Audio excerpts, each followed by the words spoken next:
उनके जिस्म में 3 गोलियां मारी गई थी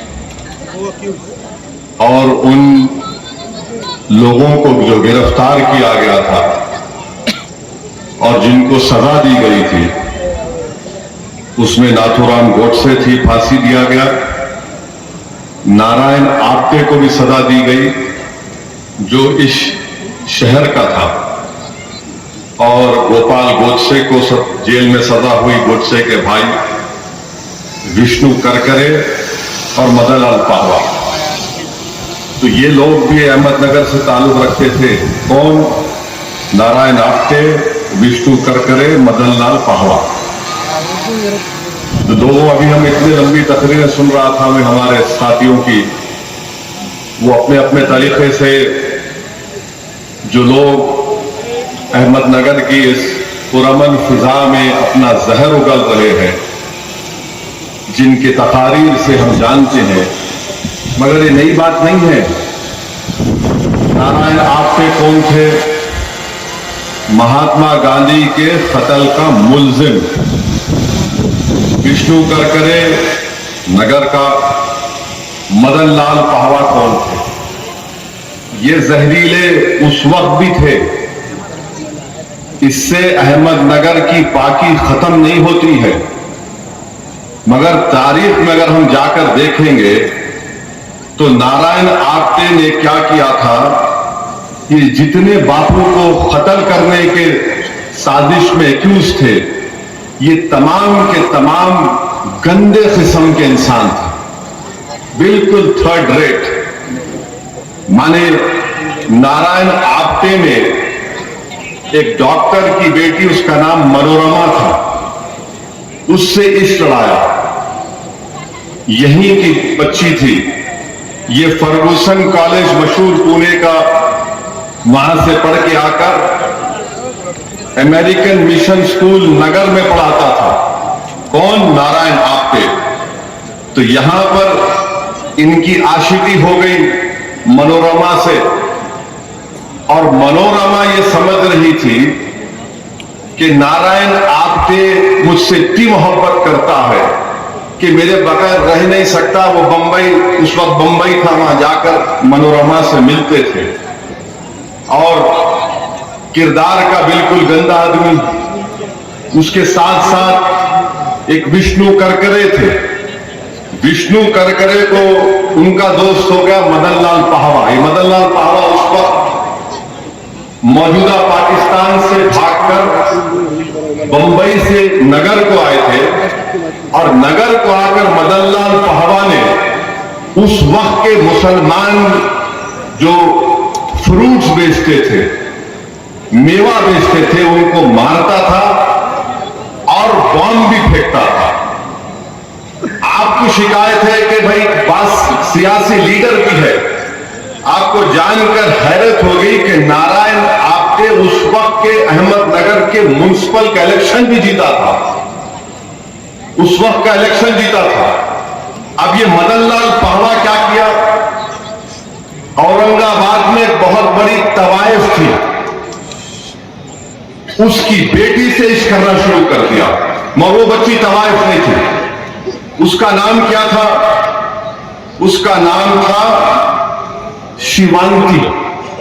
नामा याद रखो नौजवानों, तुम लोग खाली गंदे किस्म के गाने, पिक्चर के नाम याद, इनको याद रखो। मैं जो बाद में आखिर में कहूंगा तुमको समझ में आएगा। तो इन्हों क्या किए? नारायण आप्टे बोले नहीं शादीशुदा है, इन्हों मनोरमा को धोखा दे दिए। क्या किए? मनोरमा को धोखा दिए, और वो बेचारी मनोरमा एक वक्त सावरकर से भी मिली थी। ये कहीं रंगरलिया मनाने होटल को गए थे नारायण आप्टे और मनोरमा, तो वहां पर सावरकर से मिलकर उसने इस नारायण आप्टे को कहा कि ये तुम इससे मत मिलो, मगर वो मोहब्बत में दीवानी हो गई। बोलते ना मोहब्बत अंधी होती है, ये अंधी हो गई। उसके बाद ये मदनलाल पाहवा यहां पे, इसकी दोस्ती हो गई शिवांती से, और आपको जानकर तकलीफ होगी कि शिवांती की उम्र 19 साल की थी, और ये जो नारायण आप्टे की मोहब्बत हुई थी मनोरमा से, उसकी उम्र 16 साल की थी। बहरहाल ये दोनों तीनों निकलकर कर विष्णु कर करे, नारायण आप्टे, मदन लाल पाहवा, ये तीनों मिलकर इनको जाना था दिल्ली। 30 जनवरी के दिन गांधी को गोलियां मारी गई।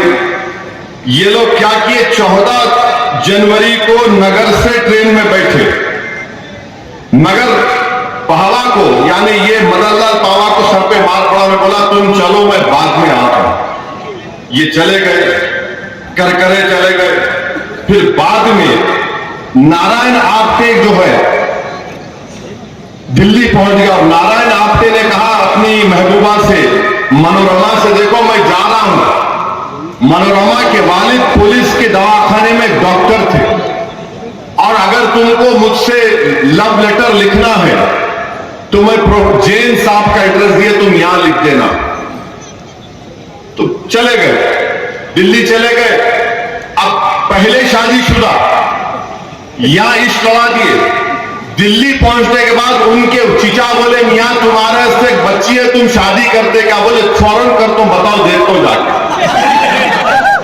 तो नारायण आप्टे जो है वहां चले गए। वो बेचारी खत लिख रही, तुम आ जाओ, वापिस। वहां चले गए।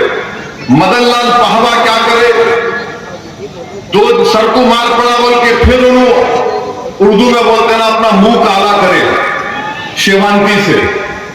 उसके बाद ये तीनों मिलके गए बापू को मारने के लिए।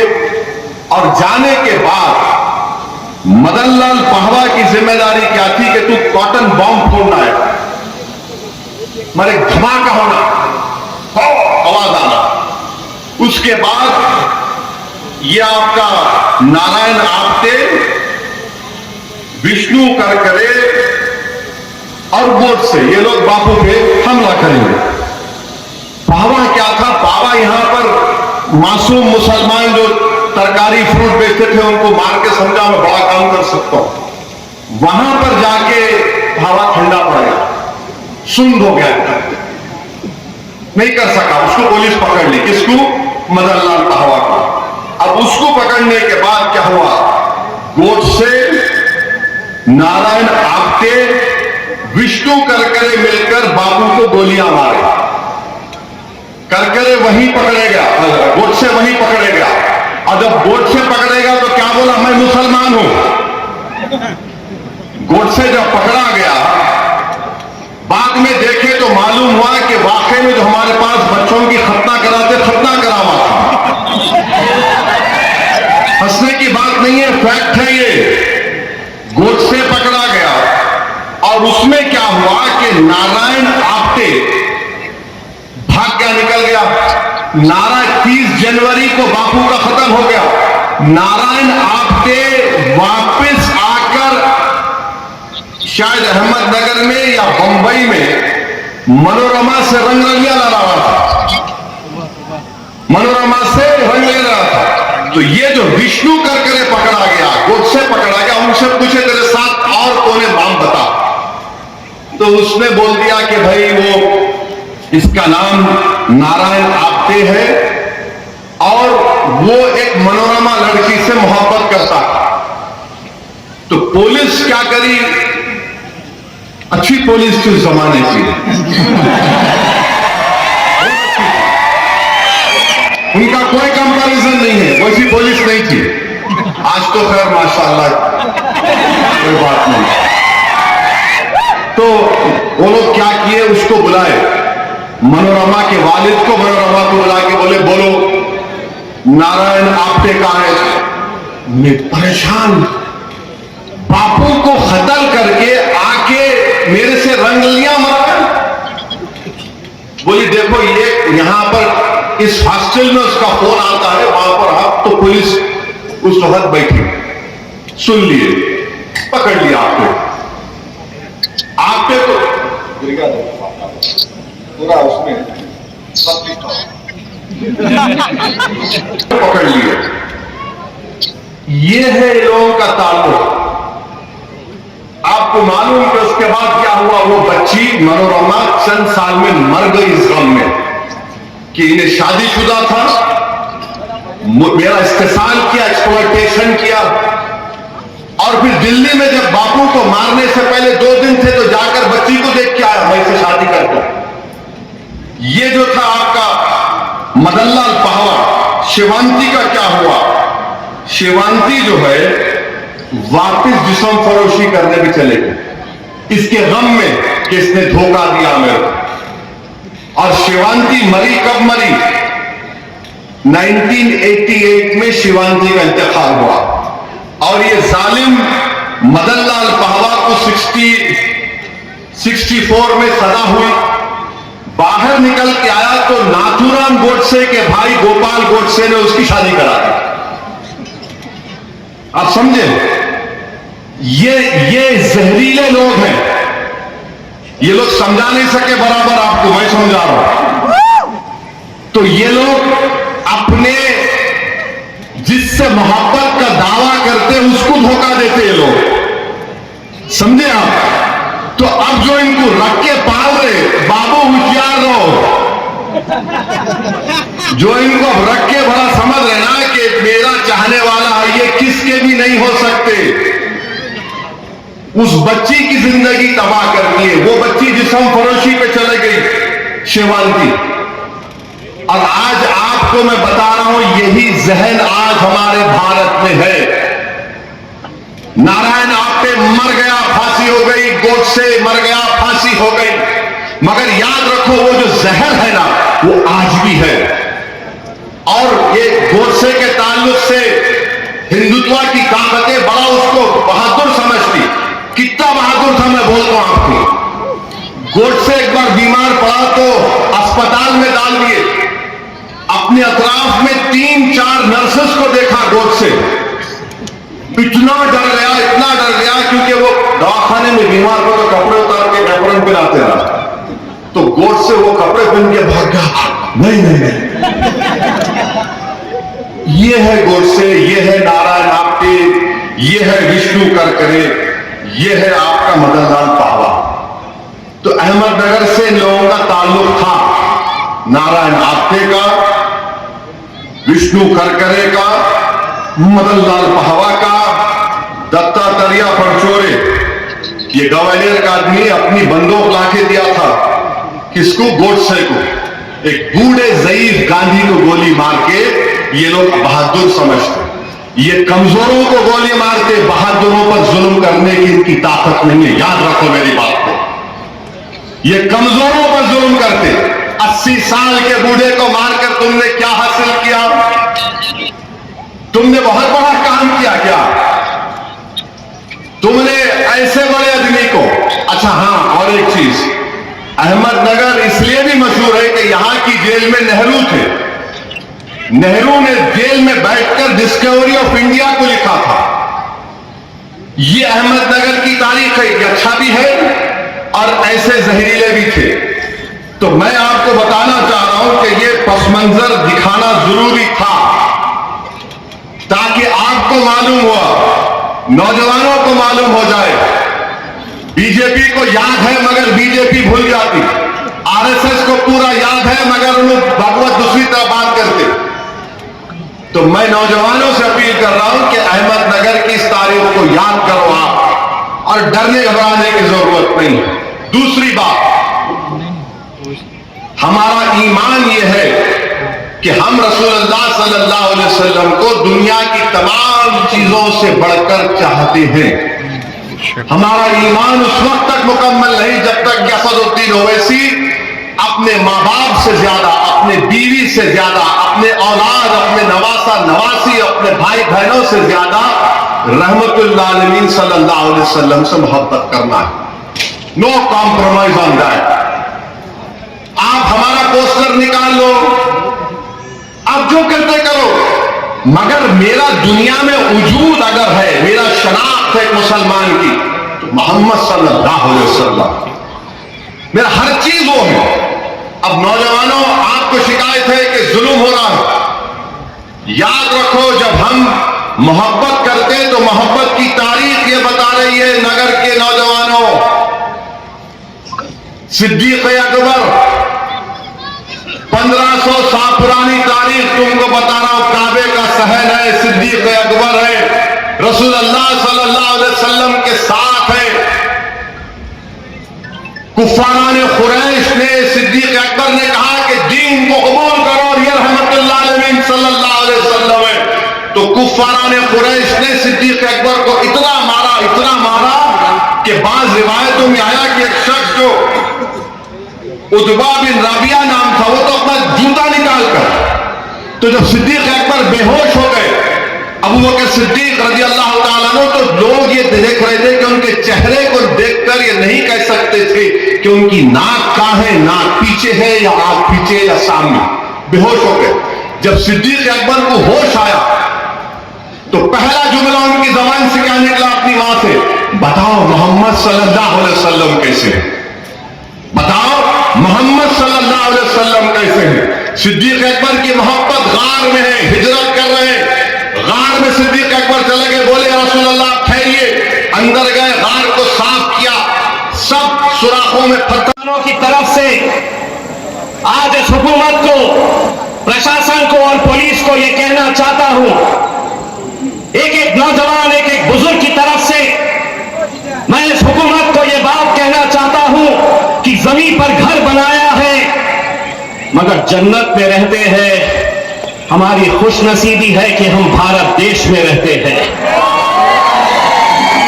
हर रोज हमने यहां पर भी कई बार हमारे खिलाफ गालियां तक सुनी है, लेकिन अगर आप ये समझ रहे हैं कि हमारे मुंह में जबान नहीं है, तो ये जितने भी है इन सब की जबानों को अगर मिला दे,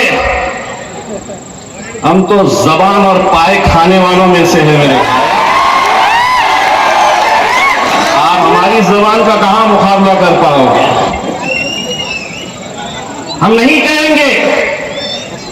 आज जो कोई उठता है, जो कोई खड़े रहता है, बस एक ही, जैसा हमारे मेंबर साहब ने बताया, एक नया फैशन आ गया है कि अगर मुझे सियासत करनी है तो मुझे मुसलमानों को गालियां देना पड़ेगा। नौजवानों, एक बात अच्छी तरह से समझ लो, आज मुल्क के अंदर या आपके अहमदनगर में, कल नीरज के अंदर, सांगली में, नीरज में ऐसी ही घटना हुई। कितने सारे बच्चे एफआईआर, कैसे कैसे सेक्शंस इनके ऊपर लगाए गए। हमने कभी किसी मजहब का, किसी धर्म का हमने विरोध नहीं किया। अगर मैं ये कह रहा हूं कि मैं अपने नबी करीम सल्लल्लाहु अलैहि वसल्लम से मोहब्बत करता हूं, तो तुम्हें इख्तियार है कि तुम अपने देवी देवताओं से मोहब्बत करो, हमें कोई एतराज नहीं है। लेकिन हम ये भी ना कहें तो कैसे होगा? बहुत सारे लोगों ने आपको बताया है कि राज्य के अंदर कैसे कैसे लोग खड़े हो गए हैं अपनी एक नई इमेज तैयार करने के लिए। पहले हर रोज एक छोटा सा चिंटू, छोटा सा, वो बोलता था। अब आपके शहर में एक चिकनी चमेली आई है,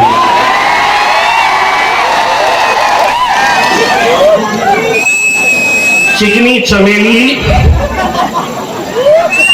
तू है क्या चीज, बोलता क्या है, तेरा अंदाज क्या है? चिकने, ऐसा नहीं है कि तू बोलता है तो हम उसकी दखल लेते हैं। दरअसल क्या है कि अहमदनगर की सड़क के ऊपर से अगर आप गुजरते हैं तो आजकल मेनका गांधी की वजह से कुत्तों को पकड़ा नहीं जाता है, रास्ते पे ही छोड़ा जाता है। तो कभी कोई गाड़ी पे जा रहे हैं, आप मोटरसाइकिल पे बैठ के जा रहे हैं, कोई गाड़ी में आप सफर कर रहे हैं तो अक्सर आपके साथ भी हुआ होगा, पीछे भागते हुए कुत्ते आते हैं, भौंकते हैं। आप क्या करते हैं? आप अपना सफर जारी रखते हैं। वो पुलिस वाले साहब मेरा रिकॉर्डिंग कर रहे, मैंने नाम लिया ही नहीं किसी का मेरे भाई, लेकिन जिसको समझना था कि गाड़ी पे सफर कौन कर रहा है और पीछे कौन सा कुत्ता दौड़ रहा है, यह अहमदनगर की आवाम अच्छी तरह से जानती है। और मुझे मालूम है तुम क्या समझ रहे हो कि ये जलसा से तुम ही लोग देख रहे हैं।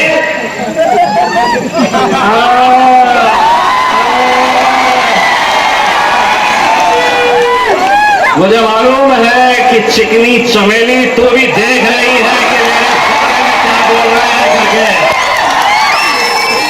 एक बात, तूने कभी कोई गाना सुना है या नहीं है, लेकिन एक गाना जरूर सुनना, सुबह, दोपहर, शाम और रात में सोने से पहले वो गाना जरूर सुनना। बाप तो कहां से आ गए, बोले मेरे पीछे अजीत दादा है, कोई खड़े रहता है बोलता मेरे पीछे देवेंद्र फडणवीस है, कोई कहता है एकनाथ शिंदे है और इन सब के ऊपर नरेंद्र मोदी है। अरे हम तुम्हारे बाप के बाप को नहीं छोड़े तो तुम चिल्ला क्या चीज हो गए? अगर इम्तियाज जलील ने अल्हम्दुलिल्लाह मेरे खायब बैरिस्टर असदुद्दीन अवैसी साहब के साथ पार्लियामेंट के अंदर बैठ के अगर हम नरेंद्र मोदी साहब की आंख में आंखें डाल के बोलने की हिम्मत कर सकते हैं तो तू चिल्लर क्या चीज है? बस इतना कहना चाहूंगा। 10 दिन पहले मैं इसी रास्ते से गुजरा था, उस वक्त मैंने ट्वीट किया था कि अगर देवेंद्र फडणवीस, एकनाथ शिंदे, अजीत पवार अगर इस सड़क से अपनी गाड़ी में बैठकर गए तो मेरी तरफ से 10,001 रुपए का इनाम इनको दूंगा। 10 दिन के बाद दोबारा जब आया तो ये कीमत बढ़ा चुका हूं, 10,000 की जगह 20,000 दूंगा। और कलेक्टर साहब मुझे ये बताइए, ये आपकी सड़क जो है आपके जिले की, इसका डामर और सीमेंट कौन खा रहा है? जरा निकलिए एसी कैबिन में से बाहर और सफर करिए इस रास्ते के ऊपर, पता चलेगा वही खा रहा है जो वहां फड़फड़ा रहा है।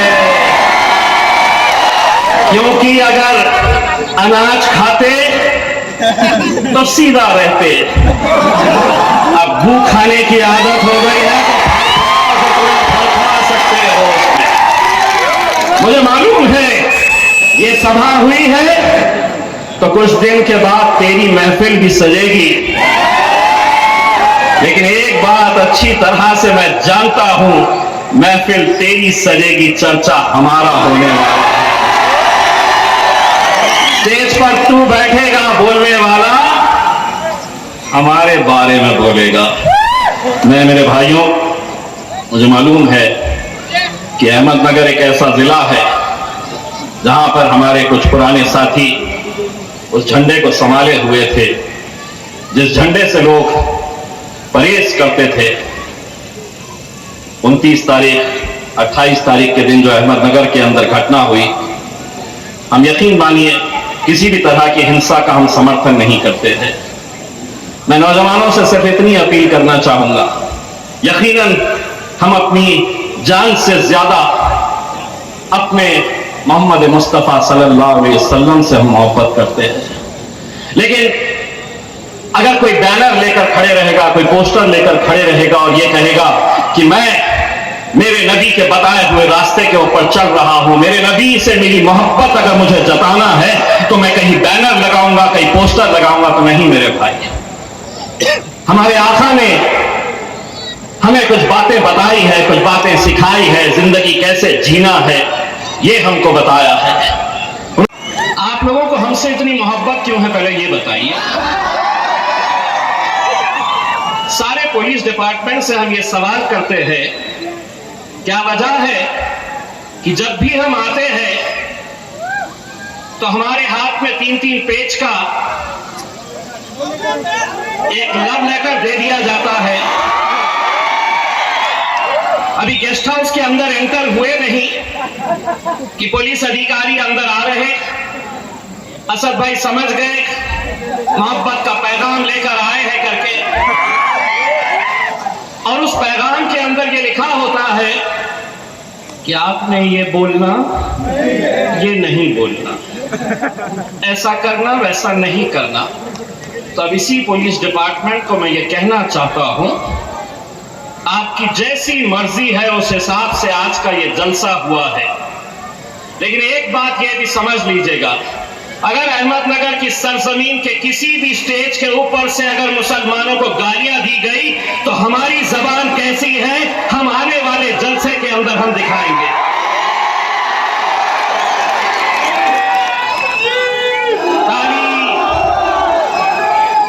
ताली एक हाथ से नहीं बजेगी।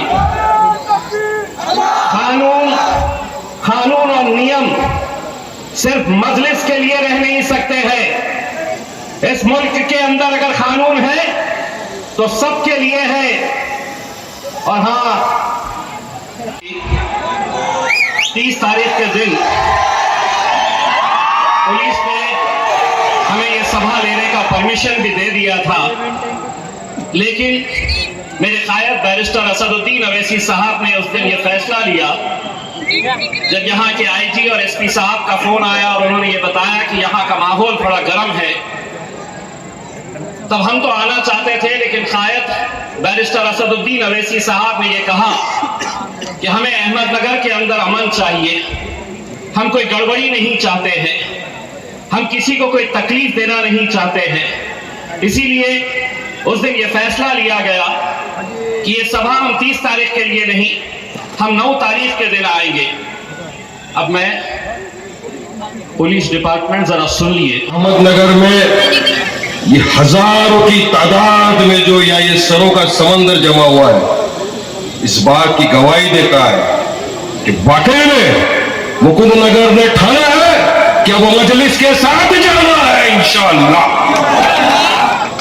देंगे ना सर? इंशाअल्लाह तो जोर से बोल लो, आगे अल्लाह की जो मर्जी। आपने इस भरी तादाद के अंदर यहाँ पर आकर इस बात का सबूत दिया कि वाकई में आप भी चाहते हो कि मुकुंदनगर अहमदनगर के अंदर मजलिस का परचम लहरा। असद ओवैसी साहब के लिए जो आपके दिलों में मोहब्बत है ये दर्शाता है।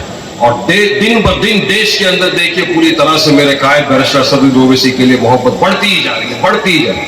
इसलिए तो मैं हमेशा बोलता हूं ना कि जितनी इज्जत देश के वजीर आजम की नहीं है, उससे ज्यादा इज्जत मेरे कायद बैरिस्टर असद ओवैसी साहब की इस देश के अंदर। देखा होगा आपने भी, तो बिहार से आए असद साहब, ये जो रैली वैली निकाल रहे थे, कथाकथित सेक्युलर पार्टियां वाले घूम रहे थे, फिर रहे थे, रैली निकली। असद साहब ने 4 दिन के अंदर पूरे बिहार के अंदर एक सुनामी निकाल दिया था। चारों तरफ पब्लिक आप ही की तरह लोग पूरे इकट्ठा होके, जमा होके एक ही चीज का सबूत दे रहे थे, असद साहब हम आपके साथ हैं, आप आगे, हम मजलिस के साथ हैं।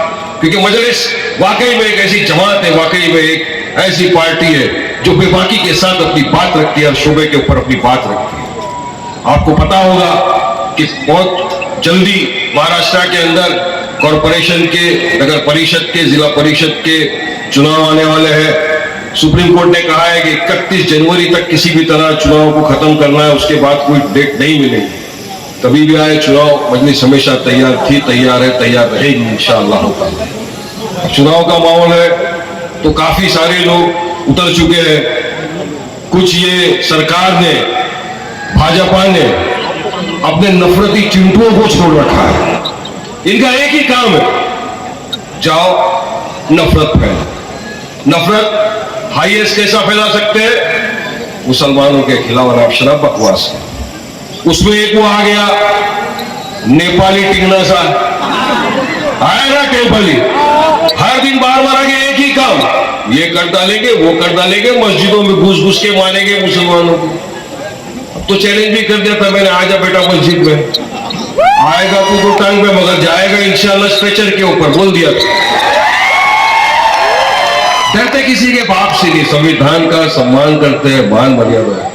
कानून कायदे का पालन करते हैं इसलिए, मगर एक नफरत का माहौल, उसके लिए उसको मेडल भी मिल चुका है, उनको मिनिस्टर भी बना दिया गया है, फिर भी नहीं मानता, बस नफरत फैलाओ। उसके बाद एक और आ गया कि काम धंधा कुछ नहीं है, बस मस्जिदों के सामने मोबाइल लेके घूमता रहता, ये लाउड स्पीकर में इतना आवाज आ रहा है, ये लाउड स्पीकर में इतना आवाज, यही नफरत फैला। और हक बयानी बुलंद करे, हम पे केस हो जाते। आई लव मोहम्मद सल्लल्लाहु अलैहि वसल्लम दिल से। अरे जो भी मुसलमान है वो जब तक आई लव मोहम्मद सल्लल्लाहु अलैहि वसल्लम या ला इलाहा इल्लल्लाह मुहम्मद रसूलुल्लाह सल्लल्लाहु अलैहि वसल्लम नहीं बोलता, मुसलमान ही नहीं। मुझे भारत का संविधान का आर्टिकल 25 इस बात की इजाजत देता है कि मैं अपना राइट टू प्रैक्टिस रिलीजन करूं, मगर देखा यह गया कि कहीं पर भी हम कुछ भी लिखते हैं, कुछ भी करते हैं, इनको नफरत हो जाती है, बेहुरमती करना चले आते हैं कि मुसलमान हर चीज बर्दाश्त कर लेगा लेकिन अपने हुजूर की शान में गुस्ताखी किसी भी कीमत पे बर्दाश्त नहीं करेगा, ये तो तय बात है। रंगोली से आप लिखोगे तो जाहिर सी बात है कि मुसलमान के दिलों को ठेस तो पहुंचेगी ना। और हम जब संवैधानिक तरीके से अपनी आवाज को बुलंद करते तो हम पे एफआईआर और केसेस बुक कर देती सरकार। मैं तो चाहूंगा, मैं तो आपके माध्यम से देवेंद्र फडणवीस जी को भी कहूंगा कि फडणवीस जी देखिए, क्यों चाहते हैं आपके महाराष्ट्र का वातावरण खराब हो, क्यों चाहते हैं आपके नफरत फैले, क्यों नहीं रोकते आप अपने नफरती चुंडुओं को, क्यों नहीं रखते आप उन लोगों को जो हमारे आए लोग मोहम्मद सल्लल्लाहु अलैहि वसल्लम खाली लिख कर खड़ा होगा तो उसके ऊपर एफआईआर कर दिया जाता है, क्यों संविधान की आप धज्जियां उड़ाने पे तुले हुए हो। ये यहां से आह्वान दे रहे हैं, हमको करना पड़े, वरना हम तो समझेंगे कि आप भी मिले हुए, आप भी चाहते हो राज्य का वातावरण खराब हो, क्योंकि इनके पास कोई और है नहीं चीज। डेवलपमेंट विकास के नाम पे इनके पास बोलने के लिए, दिखाने के लिए कुछ नहीं बचा है, टोटल फेल हो चुके हैं ये लोग। इसलिए अब आ गए कि अब एक ही ओरिजिनल चीज, नफरत फैलाना है, नफरत फैलाओ, गाली बको, अपनी सियासत को चमकाओ। मगर महाराष्ट्र राज्य का एक एक व्यक्ति अब समझदार हो चुका है, वो नहीं जाएगा ऐसे नफरती लोगों के साथ जो सिर्फ नफरत की बुनियाद पर राजनीति करना चाहते हैं। देखिए हमारी लड़ाई तो दोनों तरफ है, एक तरफ तो भाजपा है, दूसरी तरफ हमारे ऑपोजिशन के अंदर ये सेक्युलर पार्टियां भी है जिन्होंने 70 साल हमारा आपका वोट लिया, अपने बाप की जागीर समझ के वोट लिया, इक्तिदार की कुर्सी पर आकर बैठ गए, लेकिन किया क्या हमारे लिए? क्या हमारे बच्चों को तालीम के अंदर कोई बहुत बड़ा डिग्री मिल गया? क्या डिमांड स्कॉलरशिप मिल गई? क्या हमारी मस्जिदें सेफ हो गई? क्या हमारे मदारिस सेफ हो गए? नहीं। क्या किया कांग्रेस ने? बताइए मुझे, इतने साल से इक्तिदार की कुर्सी में आकर ये महाविकास आघाड़ी जो बना था अभी, अरे ये तो हिस्सेदारी भी नहीं देना चाहते, ये तो साथ में खड़ा रहना चाहते हैं। आपने देखा था ना अभी मेंबर ऑफ पार्लियामेंट लोकसभा का चुनाव आया था, 48 सीटें थी महाराष्ट्र के अंदर, ये महाविकास आघाड़ी वालों ने, कांग्रेस ने एक भी मुसलमान को सीट नहीं दी। तो ये जब टिकट नहीं दे सकते, पॉलिटिकल एम्पावरमेंट आपको नहीं कर सकते, तो यकीन मानिए ये आपके लिए क्या काम करेंगे, क्या करेंगे ये आपके लिए। हम क्यों उनके पीछे भाग रहे थे? क्योंकि हमारी मजबूरी थी, हमारे पास कोई विकल्प नहीं था, हमारे पास मजलिस इत्तेहादुल मुस्लिमीन नहीं थी। आज आपके पास एक विकल्प है, आज आपके पास आपकी एक जमात है, आज आपके पास है आपका कायद है जो अल्हम्दुलिल्लाह हर शोबे पर आपकी, हमारी मजलूमों की, दलित भाइयों की आवाज बुलंद करता है, लड़ता है आपके हमारे लिए।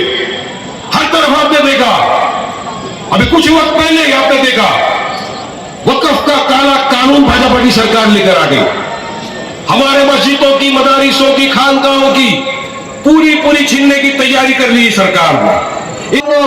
बोलना भी नहीं आता था, माइक पकड़ना भी नहीं आता था। ये इम्तियाज जलील साहब है, ये बैरिस्टर असदुद्दीन ओवैसी है, जिसने एक मामूली नौजवान को आज आपके सामने खड़े रहकर बोलने की हिम्मत दी है। यही मजलिस इत्तेहादुल मुस्लिमीन है, हमारे पास बोलने वाले लोग हैं, हम नौजवानों को बोलना सिखाते हैं। यही पैगाम बैरिस्टर असदुद्दीन ओवैसी साहब का है, यही पैगाम इम्तियाज जलील साहब का है। मैं तकरीर करने से बेहतर आपको एक पैगाम देने के लिए खड़ा हूं।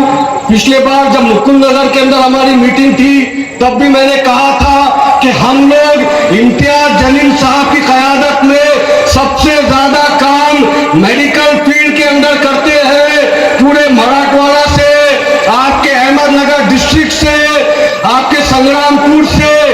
पेशेंट जब औरंगाबाद के अंदर आते हैं, उन पेशेंट्स की हम लोग हॉस्पिटल के अंदर एडमिशन से लेके डिस्चार्ज तक पूरी मदद करते हैं। गवर्नमेंट की स्कीम्स के जरिए मदद करते हैं, एनजीओ के जरिए मदद करते हैं। मैं आपको पैगाम दे रहा हूं, अहमदनगर शहर के अंदर, डिस्ट्रिक्ट के अंदर जब भी कोई पेशेंट औरंगाबाद की तरफ रेफर किया जाता है, उस पेशेंट की जानकारी हमको दीजिएगा। इंशाअल्लाह उस पेशेंट की पूरी मदद हम लोग औरंगाबाद के अंदर करेंगे। चाहे ब्लड टेस्ट से लेकर हो, चाहे सोनोग्राफी का हो, चाहे डायग्नोस का हो, कोई और मामला हो, हमारी अहमदनगर की टीम तक पैगाम पहुंचाइएगा। इंशाअल्लाह दारुसलाम टीम उस पेशेंट की पूरी मदद करेगी। इसके अलावा मैं जब पिछली बार भी आया था, मैंने कहा था, जग्गू ये मुल्क तेरे बाप की जागीर नहीं है। ये मुल्क जितना तेरा है, जितना मोदी का है, उतना ही ये मुल्क समीर साजिद बिल्डर का भी है। तुम आला दर्जे के शहरी नहीं है साहब, जितना हक आपका है अल्हम्दुलिल्लाह उतना हक मेरा है। आपके कायद ने, जैसे कि फारूक साहब ने कहा कि दादा हमारे लिए भी बात करते हैं, तो ये दादा ने कभी मुसलमानों के लिए बात नहीं किया साहब, सिर्फ मुंह चोमड़ी बातें करना इनको आता है। अगर दादा तू सच में सेक्युलर होता तो संग्राम जगताप की नाक में नकेल लगाता। ये जग्गू पुलिस डिपार्टमेंट से कह रहा हूं, ये जग्गू जानबूझकर अहमदनगर डिस्ट्रिक्ट का और मेरे महाराष्ट्र का माहौल खराब करने की साजिश कर रहा है साहब। और आप सो रहे हैं साहब। मेरे सदर को नोटिस देने के लिए आप आते हैं, मगर जब कोई एक जिसने हलफ लिया हुआ है, जिसने आमदार है, ऐसा शख्स स्टेज के ऊपर खड़े होकर कहता है डांडे उठाओ लांडे भगाओ। ये शरद पवार की, ये अजीत पवार की सीख हो सकती है। डांडे उठाओ। मेरे सदर इम्तियाज जलील ने, बैरिस्टर असदुद्दीन ओवैसी साहब ने मुझे कलम उठाने की ताकत दी है साहब, मुझे कलम उठाने की हिदायत दी है। अरे जग्गू कलम उठा, एक चिट्ठी लिख तेरे मुख्यमंत्री को, हमारे मुख्यमंत्री को, कि औरंगाबाद से लेकर अहमदनगर का जो रास्ता है, वो जब औरंगाबाद डिस्ट्रिक्ट खत्म हो जाता और अहमदनगर का डिस्ट्रिक्ट शुरू होता तो रास्ता नहीं है साहब, पूरे गड्ढे मेरे डिस्ट्रिक्ट के अंदर नहीं है, जग्गू तेरे डिस्ट्रिक्ट के अंदर है। तो ये बकवास करने से बेहतर थोड़ा सा वक्त कलम उठा, चिट्ठी ले, रोड का काम करवा, नहीं तो औरंगाबाद के अंदर आ। मेरे कायद इम्तियाज जलील के बोर्ड हर गली के अंदर दिखाई देगा। मेरे कायद इम्तियाज जलील के बैनर, पोस्टर, इसके अलावा हर मोहल्ले के अंदर, 10 गली के अंदर लिखा हुआ है, हे रोड इम्तियाज जलील साहेब याची निधीमध्ये बनलेला आहे। ऐसा कोई रोड अहमदनगर में दिखा क्या? अरे अहमदनगर के दोस्तों, ऐसा कोई रोड अहमदनगर में दिखा क्या? नहीं दिखाना। ये जग्गू कुछ की जगह जल्द दिखाएंगे इंशाअल्लाह। एक शेर कह के मैं अपनी बात खत्म कर दूंगा अंजर साहब। ये शेर इम्तियाज जलील साहब की दी हुई हमें सीख है, और इसी शेर को हम अपनी काम का तरीका मानकर काम करते हैं। कदम कदम पे उजाले उतर कर आएंगे, कदम कदम पे उजाले उतर कर आएंगे, तेरे नसीब में तारे उतर कर आएंगे। सहारा बन के निकल घर से बेसहारों का, तेरी मदद को फरिश्ते भी निकल कर आएंगे। जज़ाकल्लाह, शुक्रिया।